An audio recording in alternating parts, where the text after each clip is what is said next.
Hi, I'm Joel Wilson, and welcome to the Unknown Joys podcast. Is there a person, an item, or an activity that triggers a burst of joy within you? Joy, it's hard to pinpoint, but you certainly know when you hear it in someone's voice. In each episode of Unknown Joys, I encourage someone to unpack why their particular passion moves them. This time, our guest is Luke Sewell. Welcome, Luke. Can you tell us a little bit about yourself? Thank you. Yeah, I am a 28-year-old printmaker and picture frame maker. Not that that's solely where my identity lies, but it helps explain what I do with most of my time. I currently live in Erdington in North Birmingham. Your joy is JRR Tolkien. Now, Tolkien was a writer, poet, philologist, and scholar who spent much of his formative years in Birmingham, and is best known as the writer of Lord of the Rings and for creating the world of Middle-earth. How and when were you first introduced to Tolkien? I think probably six years old, maybe 7, definitely before the Lord of the Rings films came out in 2001 when I was 8 years old. But I remember on my parents' bookshelf growing up, there was this really nice, I think it's a sort of 80s edition, like hardback copy of The Hobbit, which has got a really nice burgundy cover with this sort of silver gilding on it, like a nice old looking book. I always wondered what that was about. My dad was a really big C.S. Lewis fan. He read all of the Narnia books to us as kids. I think after that, at some point, just decided he was going to read this mysterious looking burgundy book, which was The Hobbit. And I loved that book. I can still remember him reading it to me really clearly. Like the tune that he sung the dwarf song to at the start of that book, I can still remember. And then I know that next to that book on the bookshelf was an enormous paperback single volume edition of The Lord of the Rings, which I knew was the one that came after. It was the sort of sequel, but I'm not sure I was ready to have that read to me at the age that I listened to The Hobbit. But as soon as the films came out, my dad knew he wanted to watch those with me, but wasn't willing to show them to me until I'd read the book. So we would read that every evening before bed, and then I'd eventually read enough to watch the first film on video, I think, and then we went to watch the others when they were in the cinema. And that's it. It's been an on and off obsession ever since. And what do you think it was that first struck you about Tolkien's writing and world making? I think as a kid, it was its depth and I guess its authenticity. I probably wouldn't have used that language when I was a kid, but as someone who's always had a slightly obsessive personality, I've always been really interested in history and story, especially ancient history. To have this imaginary world that was complete with languages, maps, love an old map at the start of a book, its own peoples and their own history that's consistent within that world. That was incredibly engaging and was something that I could just spend hours and hours in. I think much to the concern of my mum, probably when I was younger.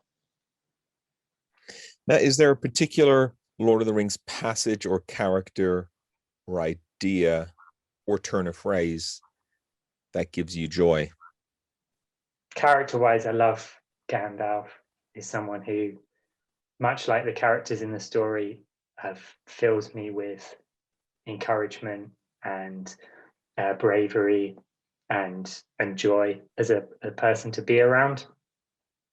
Oh, there's so many passages I could pick from the book. I think to pick one that's not in Lord of the Rings, that's in a piece of writing that Tolkien wrote about his process of writing, called On Fairy Stories, where he first talks about this idea of the eucatastrophe, the good disaster.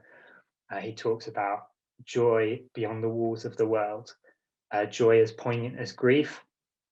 I think tying into what makes me enjoy Lord of the Rings so much, that passage sums up something brilliantly mysterious and yet helps explain it so well. I think there's a there's a transcendence to the joy that I feel in enjoying Lord of the Rings that points to something, beyond the circles of the world, as Tolkien would say.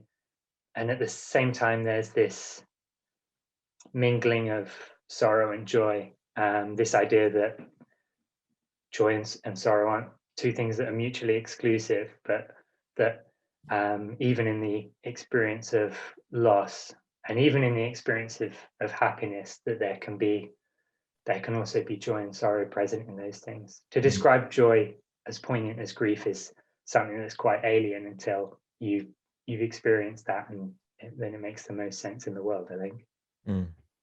Beautiful. You've recently done a series of Lord of the Rings themed lino prints. Yeah. What new things have you learned in the process?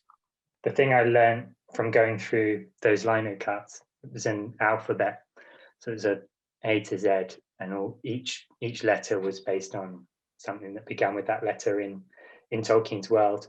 I'm realizing that there's not just one or two eucatastrophes in his work, but that's something that seeps through the whole thing. I've been listening to podcasts and watching video essays about Tolkien and Middle Earth for over the last 2 or 3 years, quite consistently. I mean, it's weird, Luke, you have a particular joy, which I share. As the host of this podcast, I actually do share this. So the question is, why, Luke? Why do I enjoy it so much? Why do I gain so much solace from it? I think Tolkien almost uniquely speaks to a very deep desire that is almost universal. And I think particularly for those of us who have been raised Protestant, there's something about the particular Christianity that Tolkien weaves into his work that is refreshingly different, but is really vital and necessary. Malcolm Guite, who is a poet and scholar and priest, and also a big fan of Tolkien, said almost every quest story is a quest for acquisition, a quest to find treasure. What we have in The Lord of the Rings is the most glorious epic of letting go. It's about a quest to let go of something, to be set free of destructive possession. I can't think of a more vital and necessary story for the 21st century. What lessons have, I love that quote. What lessons have you taken from Lord of the Rings recently? Lord of the Rings is brilliant, as with all of Tolkien's work, because it's fairly well documented, he doesn't like allegory. So he doesn't like these sort of one-for-one swaps or symbols in his work. He likes mystery. He appreciates sort of multiple readings. I love the sort of latent anti-technology sort of undercurrent that it has in it. A lot of people say, "Oh, the ring it's about atomic power," which it's not. But that's one thing you can read from it is Tolkien's watching the Allies bomb Hiroshima and Nagasaki, and that for him is the using of the ring to defeat Sauron. It's the thing that you can't do. I love the image of pilgrimage, like Malcolm Guite said, the idea of letting go, the surrender of self, particularly for someone who likes all of the things that the hobbits like. Just keeping to yourself, home comforts, reading in your living room.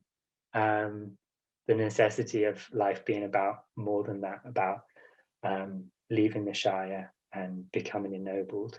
Frodo's line at the Council of Elrond, where he says, "I'll take the ring to Mordor, though I do not know the way," and the similarities there with the Annunciation and Mary's declaration of "Let it be with me according to your will."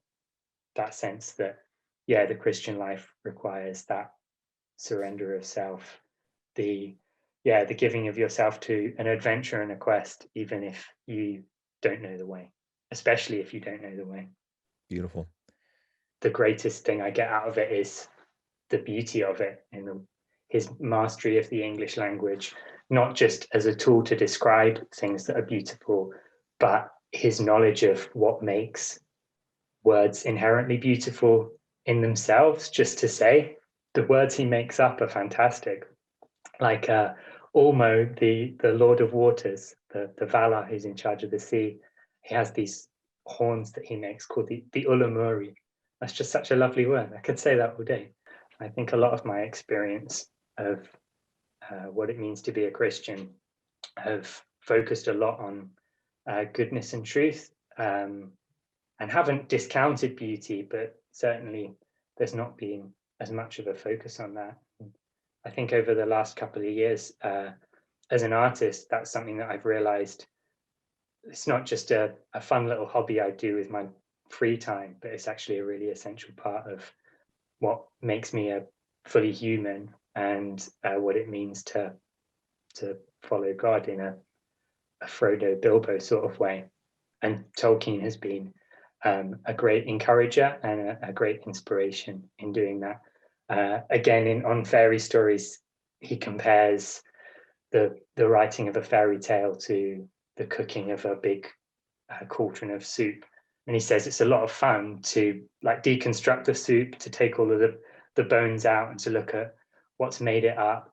But he says that his main concern is just that people enjoy the soup. That's the one thing is I wish for me personally, but I think for us in general, is as much fun as it is to talk about Tolkien and why he's great, I just wish that I could spend more time and get closer to making work that is as full of beauty, goodness, and truth as his is. Well, I think that is such a great picture, the soup. Through your work and your printmaking, you have also said to people, hey, there's more in Tolkien than you even thought there was. Oh, yeah. Lovely. Well, thank you so much, Luke, for thank you. being on the podcast. Thanks, Joe.